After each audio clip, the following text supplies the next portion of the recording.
Assalamualaikum warahmatullahi wabarakatuh. Hari ini kelompok kami akan mempresentasikan tentang pelaporan keuangan pemerintah. Kami dari kelompok 4 yang beranggotakan Nadiatul Aisyah NPM 200033, Agil Bima Aditya Lafida NPM 200040, Syahda Fajar Intan Nudita NPM 200048, Iva Rokijah NPM 200058, Ardian Dwi Cahyo NPM 200070, dan yang terakhir adalah Fatihah Citra Karlina NPM 180107. 1. Entitas pelaporan. Menurut Peraturan Pemerintah Nomor 71 Tahun 2010, laporan keuangan daerah adalah laporan yang terstruktur mengenai posisi keuangan dan transaksi-transaksi yang dilakukan oleh entitas pelapor. Entitas pelapor merupakan unit pemerintah yang terdiri dari satu atau lebih entitas akuntansi yang menurut ketentuan peraturan perundang-undangan wajib menyajikan laporan pertanggungjawaban yang berupa laporan keuangan. Entitas tersebut terdiri dari 1. Pemerintahan pusat, 2. Pemerintah daerah, 3. Satuan organisasi di lingkungan pemerintah atau daerah atau organisasi lainnya.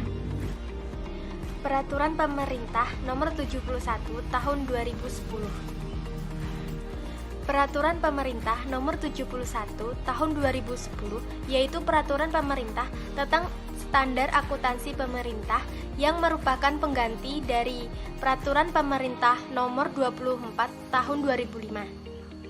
Standar akuntansi pemerintah merupakan prinsip-prinsip akuntansi yang diterapkan dalam menyusun dan menyajikan laporan keuangan, pertanggungjawaban pelaksanaan APBN atau APBD. Standar akuntansi pemerintah disusun oleh suatu komite standar akuntansi pemerintah atau KSAP.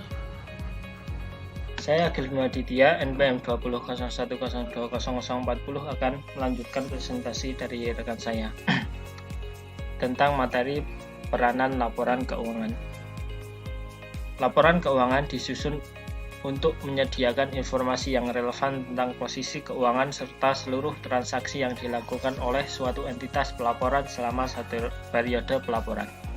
Laporan keuangan terutama digunakan untuk mengetahui nilai sumber daya ekonomi yang dimanfaatkan untuk melaksanakan kegiatan operasional pemerintah, menilai kondisi keuangan, mengevaluasi efektivitas dan efisiensi suatu entitas pelaporan, serta membantu menentukan ketaatannya terhadap peraturan perundang-undangan.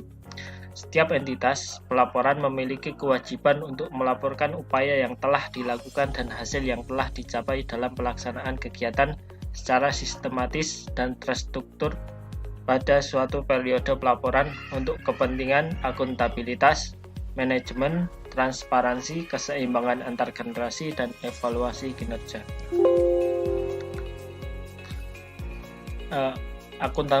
Akuntabilitas di sini yaitu mempertanggungjawabkan pengelolaan sumber daya serta pelaksanaan kebijakan yang dipercayakan kepada entitas pelaporan dalam mencapai tujuan yang telah ditetapkan secara periodik. Manajemen yaitu membantu para pengguna untuk mengevaluasi pelaksanaan kegiatan suatu entitas pelaporan dalam periode pelaporan. Ketiga yaitu ada transparansi, yaitu memberikan informasi keuangan yang terbuka dan jujur kepada masyarakat berdasarkan pertimbangan bahwa masyarakat memiliki hak untuk mengetahui secara terbuka dan menyeluruh atas pertanggungjawaban pemerintah dalam pengelolaan sumber daya yang dipercayakan kepadanya dan ketaatannya pada peraturan perundang-undangan. Yang keempat ada keseimbangan antar generasi. Membantu para pengguna dalam mengetahui kecukupan penerimaan pemerintah pada periode pelaporan untuk membiayai seluruh pengeluaran yang dialokasikan dan apakah generasi yang akan datang diasumsikan akan ikut menanggung beban pengeluaran tersebut. Yang ketiga itu ada tujuan pelaporan keuangan. pelaporan keuangan, pemerintah seharusnya menyajikan informasi yang berguna bagi para pengguna dan menilai akuntabilitas dan membuat keputusan. Tujuannya yaitu adalah sebagai yang pertama menyediakan informasi mengenai sumber, alokasi, serta penggunaan sumber daya keuangan. Yang kedua, menyediakan informasi mengenai kecukupan penerimaan periode berjalan untuk membiayai seluruh pengeluaran. Yang ketiga, menyediakan informasi mengenai jumlah sumber daya ekonomi yang digunakan dalam kegiatan entitas pelaporan serta hasil-hasil yang sudah dicapai. Yang keempat, menyediakan informasi mengenai bagaimana entitas pelaporan mendanai seluruh kegiatannya dan mencukupi kebutuhan kasnya.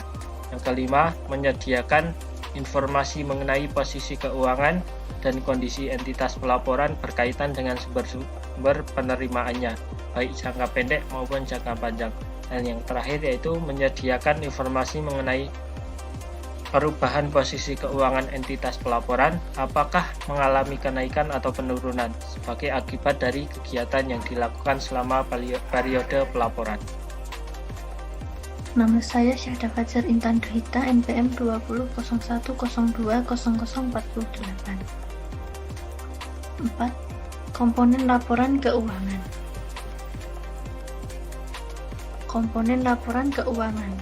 Laporan keuangan pokok terdiri atas yang pertama laporan realisasi anggaran atau LRA, yang kedua laporan perubahan saldo anggaran lebih atau laporan perubahan SAL, yang ketiga neraca, yang keempat laporan operasional atau LO, yang kelima laporan arus kas atau LAK, yang keenam laporan perubahan ekuitas atau LPE, dan yang ketujuh catatan atas laporan keuangan atau CALK.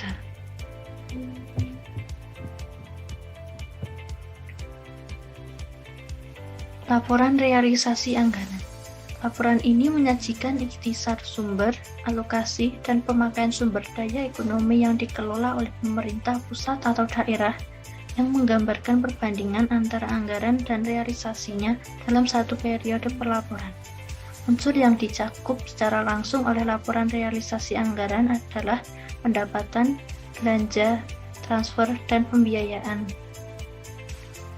Laporan perubahan saldo anggaran lebih. Laporan ini menyajikan informasi kenaikan atau penurunan saldo anggaran lebih tahun pelaporan dibandingkan dengan tahun sebelumnya. Neraca. Neraca menggambarkan posisi keuangan suatu entitas pelaporan mengenai aset, kewajiban, dan ekuitas dana pada tanggal tertentu. Unsur yang dicakup oleh neraca terdiri dari aset, kewajiban, dan ekuitas dana. Masing-masing unsur didefinisikan sebagai berikut. A. Aset adalah sumber daya ekonomi yang dikuasai dan atau dimiliki oleh pemerintah sebagai akibat dari peristiwa masa lalu dan dari mana manfaat ekonomi dan atau sosial di masa depan diharapkan dapat diperoleh, baik pemerintah maupun masyarakat, serta dapat diukur dalam satuan uang, termasuk sumber daya non-keuangan yang diperlukan untuk penyediaan jasa bagi masyarakat umum dan sumber daya yang dipelihara karena alasan sejarah dan budaya. B.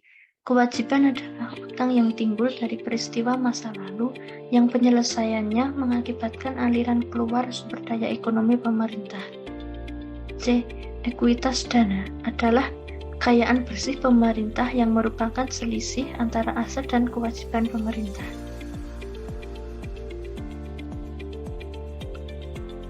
Laporan operasional. Laporan operasional menyajikan ikhtisar sumber daya ekonomi yang menambah ekuitas dan penggunaannya dikelola oleh pemerintah pusat atau daerah untuk kegiatan penyelenggaraan pemerintah dalam satu periode pelaporan. Unsur yang dicakup secara langsung dalam laporan operasional terdiri dari sebagai berikut. Yang pertama, pendapatan LO adalah hak pemerintah yang diakui sebagai penambah nilai kekayaan bersih. B. Beban adalah kewajiban pemerintah yang diakui sebagai pengurang nilai kekayaan bersih. Yang ketiga, transfer adalah hak penerimaan atau kewajiban pengeluaran uang dari atau oleh suatu entitas pelaporan dari atau kepada entitas pelaporan lain, termasuk dana perimbangan dan dana bagi hasil. Yang keempat, pos luar biasa adalah pendapatan luar biasa atau beban luar biasa yang terjadi karena kejadian atau transaksi yang bukan merupakan operasi biasa, tidak diharapkan, sering atau rutin terjadi, dan berada di luar kendali atau pengaruh entitas yang bersangkutan. Saya Farukija, NPM 20.0102.058 akan melanjutkan pemaparan materi. Laporan arus kas. Laporan arus kas menyajikan informasi kas yang sehubungan dengan aktivitas operasional, investasi aset non-keuangan, pembiayaan, dan transaksi non-anggaran yang menggambarkan saldo awal penerimaan, pengeluaran, dan saldo akhir kas pemerintah pusat atau daerah selama periode tertentu. Unsur yang dicakup dalam laporan arus kas terdiri dari penerimaan dan pengeluaran yang masing-masing didefinisikan sebagai berikut. Penerimaan kas adalah semua aliran kas yang masuk ke bendahara umum negara atau daerah, dan pengeluaran kas adalah semua aliran kas yang keluar dari bendahara umum negara atau daerah. Untuk selanjutnya yaitu laporan perubahan ekuitas. Laporan perubahan ekuitas menyajikan informasi kenaikan atau penurunan ekuitas tahun pelaporan dibandingkan dengan tahun sebelumnya. Catatan laporan keuangan. Catatan atas laporan keuangan meliputi penjelasan rincian dari angka-angka yang tertera dalam laporan realisasi anggaran, neraca, dan laporan arus kas. Catatan atas laporan keuangan ini mencakup informasi tentang kebijakan akuntansi yang dipergunakan oleh entitas pelaporan dan informasi lain yang diharuskan dan dianjurkan untuk diungkapkan di dalam standar akuntansi pemerintahan, serta ungkapan-ungkapan yang diperlukan untuk menghasilkan penyajian laporan keuangan secara wajar. Kemudian poin yang kelima yaitu dasar hukum pelaporan keuangan. Pelaporan keuangan pemerintah diselenggarakan berdasarkan peraturan perundang-undangan yang mengatur keuangan pemerintah, yaitu yang pertama, Undang-Undang Dasar Negara Republik Indonesia tahun 45, khususnya bagian yang mengatur keuangan negara. Selanjutnya, Undang-Undang di bidang keuangan negara. Kemudian, Undang-Undang tentang anggaran pendapatan dan belanja negara dan peraturan daerah tentang anggaran pendapatan dan belanja daerah. Kemudian, peraturan perundang-undangan yang mengatur tentang pemerintah daerah, khususnya yang mengatur tentang keuangan daerah. Kemudian, peraturan perundang-undangan yang mengatur tentang perimbangan keuangan pusat dan daerah. Kemudian, peraturan perundang-undangan yang mengatur tentang pelaksanaan anggaran pendapatan dan belanja negara atau daerah.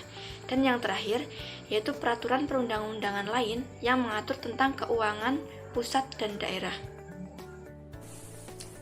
Saya Ardian Dwi Cahyo, NPM 0070 akan melanjutkan pemaparan materi selanjutnya.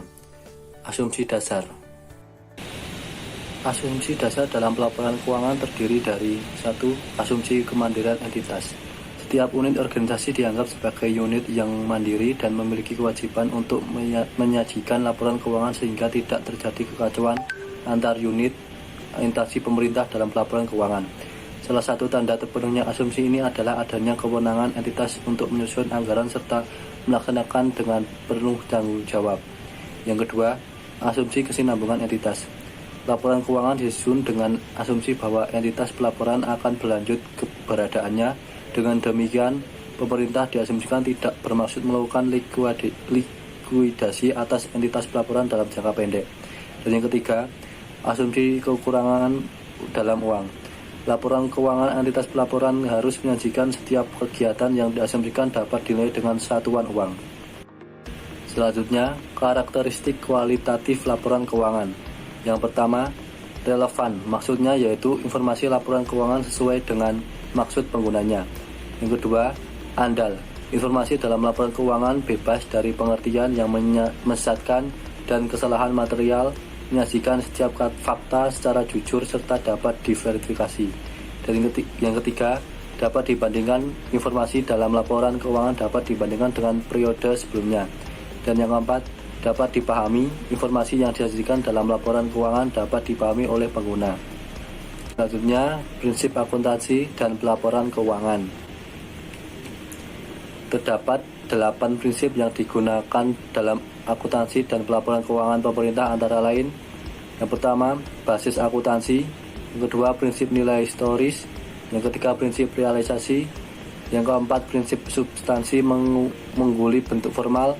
Yang kelima, prinsip periodisitas. Yang keenam, prinsip konsistensi. Yang ketujuh, prinsip pengungkapan lengkap. Dan yang terakhir, prinsip penyajian wajar. Untuk prinsip basis akuntansi yang digunakan dalam laporan keuangan pemerintah adalah business case untuk pengakuan pendapatan, belanja, dan pembiayaan dalam laporan realisasi anggaran, dan basis akrual untuk pengakuan aset, kewajiban, dan ekuitas dalam neraca. Selanjutnya, nilai historis. Aset dicatat sebesar pengeluaran kas dan setara kas yang dibayar atau sebesar nilai wajar dari imbalan atau consideration untuk memperoleh aset tersebut pada saat perolehan. Kewajiban dicatat sebesar jumlah kas dan setara kas yang diharapkan akan dibayarkan untuk memenuhi kewajiban di masa yang akan datang dalam melaksanakan kegiatan pemerintahan. Selanjutnya, realisasi. Bagi pemerintah, pendapatan yang tersedia yang telah diotorisasikan melalui anggaran pemerintah selama suatu tahun fiskal akan digunakan untuk membayar utang dan belanja dalam periode tersebut. Selanjutnya, substansi mengguli bentuk formal. Informasi dimaksudkan untuk menyajikan dengan wajar transaksi serta peristiwa sesuai dengan substansi dan realitas ekonomi dan bukan hanya aspek formalitasnya. Selanjutnya ada periodisitas. Kegiatan akuntansi dan pelaporan keuangan entitas pelaporan perlu dibagi menjadi periode-periode pelaporan sehingga kinerja entitas dapat diukur dan posisi sumber daya yang dimilikinya dapat ditentukan. Yang kedua, konsistensi. Perlakuan akuntansi yang sama diterapkan pada kejadian yang serupa dari periode ke periode oleh suatu entitas pelaporan. Yang ketiga, pengungkapan lengkap. Laporan keuangan menyajikan secara lengkap informasi yang dibutuhkan oleh pengguna. Dan yang keempat, penyajian wajar. Laporan keuangan menyajikan dengan wajar laporan realisasi anggaran, neraca, laporan arus kas, dan catatan atas laporan keuangannya. Selanjutnya adalah contoh neraca laporan keuangan pemerintah yang ada di Indonesia. Selanjutnya ada contoh format laporan perubahan ekuitas pemerintah pusat dan laporan perubahan saldo anggaran lebih. Sekian presentasi dari kelompok kami. Apabila ada kekurangan mohon dimaafkan. Wassalamualaikum warahmatullahi wabarakatuh.